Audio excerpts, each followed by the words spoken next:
Breaking news చూద్దాం. అటు చిత్తూరు జిల్లా మదనపల్లె కేసుకు సంబంధించిన బ్రేకింగ్ మనం చూస్తున్నాం.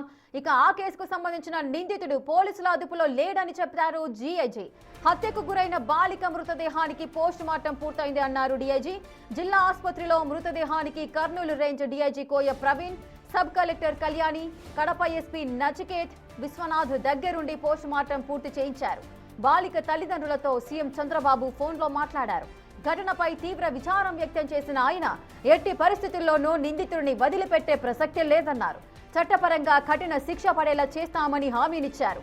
నిందితుడిని వదిలిపెట్టొద్దని బాలిక కుటుంబ సభ్యులు అతడిని ఎన్కౌంటర్ చేయాలని సీఎం చంద్రబాబును కోరారు.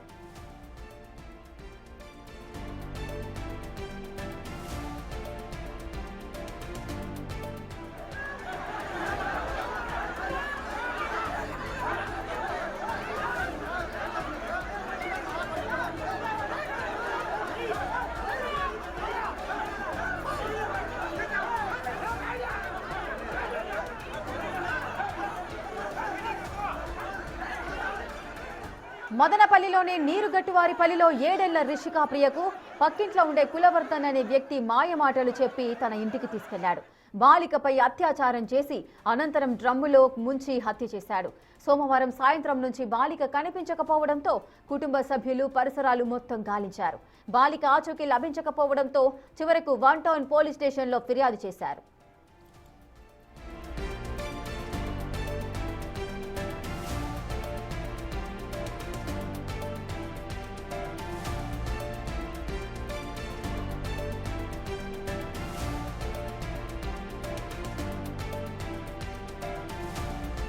రాత్రంతా బాలిక కోసం వెతికిన కుటుంబ సభ్యులు చివరకు ఇంటి వెనుక ఉండే కులవర్ధన్ ఇంటికి తాళం వేసి ఉండటంతో అనుమానంతో తలుపులు పగలగొట్టగా ఇంట్లోని ఒక డ్రమ్ములో బాలిక మృతదేహాన్ని గుర్తించారు.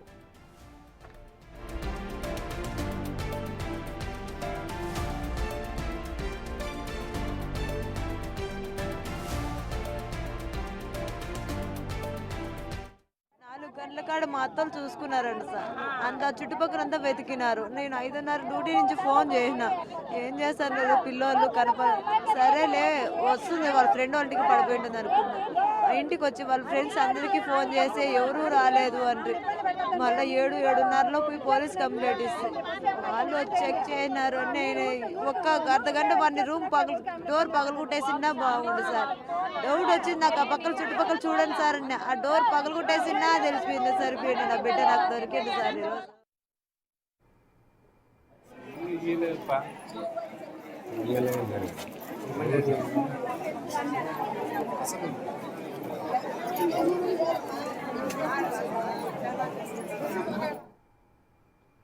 ఇక బాలికపై అత్యాచారం చేసి హత్య చేసిన వ్యక్తి తమ ఆధీనంలో లేడు అంటూ కూడా డీఐజీ చెప్పిన సందర్భాలను కూడా మనం చూసాము. మరి ఆ వ్యక్తి ఎక్కడున్నారు, ఈ కేసుకు సంబంధించిన అప్డేట్స్ తో డీఐజీతో మా ప్రతినిధి దామోదర్ ఫేస్ టు ఫేస్ ఇప్పుడు చూద్దాం. ప్రవీణ్ గారు ఇక్కడికి వచ్చి మొత్తం పరిస్థితిని సమీక్షించారు. మనతో ఆయన ఉన్నారు, ఆయనతో మాట్లాడారు. సార్, అమ్మాయి మృతి వెనుక ఎలాంటి కాజ్ ఉందని మీరు? కాజ్ ఆఫ్ డెత్ డ్రౌనింగ్ అండి. Sexual assault was present. Sir, అతను మీ అదుపులో ఉన్నాడని ఉదయం నుంచి ప్రచారం.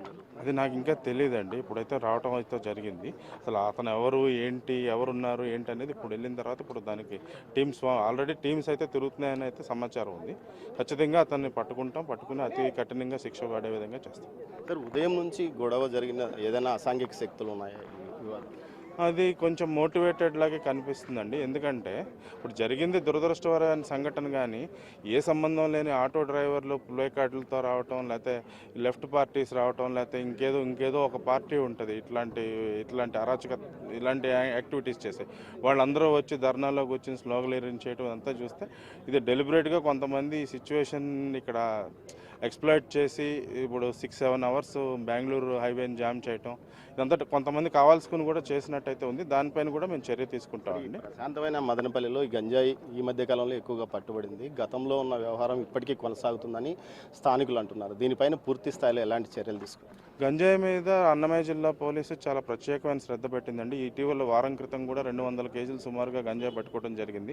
అదే మాదిరిగా ఇక్కడ ఈ కాలేజెస్లో ఈ రీటైల్గా అమ్మే ముఠాను కూడా ఒక 15 మంది వరకు కూడా మనం పట్టుకోవడం జరిగి వాళ్ళని అరెస్ట్ చేయడం జరిగింది.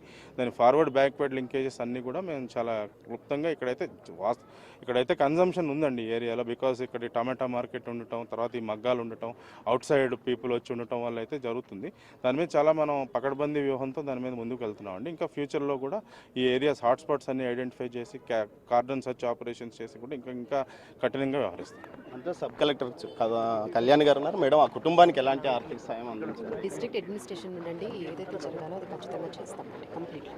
అయితే ఏదైతే డిఐజీ కోయ ప్రవీణ్ గారు చెప్తున్నట్లు పూర్తిగా అమ్మాయి మీద అత్యాచారం, ఆ తర్వాతనే నీటిలో ముంచి చంపివేశాడని చెప్తున్నారు. దీనికి సంబంధించి ఫోక్సో మీద హత్య మీద కేసులు నమోదు చేశాం. అదేవిధంగా అతను ప్రస్తుతం తమ అదుపులో ఉన్నాడా లేదా అన్న విషయం తర్వాత చెప్తామని కూడా చెప్తున్నారు. రేపు మరోసారి సీన్ రీకన్స్ట్రక్షన్ చేసిన తర్వాతనే పూర్తిగా అసలు ఏం జరిగిందన్న విషయాన్ని బయటికి తెలియజెప్తామని అంటున్నారు. రేపు ఉదయం 6 గంటల తర్వాత మొత్తం రేపు మరోసారి సీన్ రీకన్స్ట్రక్షన్ చేసే అవకాశం ఉంది. మరోవైపు రాష్ట్ర ప్రభుత్వం నుంచి అందే ఆర్థిక సహకారం గురించి కూడా, వారి కుటుంబానికి అందే సాయాన్ని గురించి కూడా ప్రభుత్వ పెద్దలు ప్రకటిస్తారంటూ కూడా ఏదైతే సబ్ కలెక్టర్ కళ్యాణ్ గారు అంటున్నారు.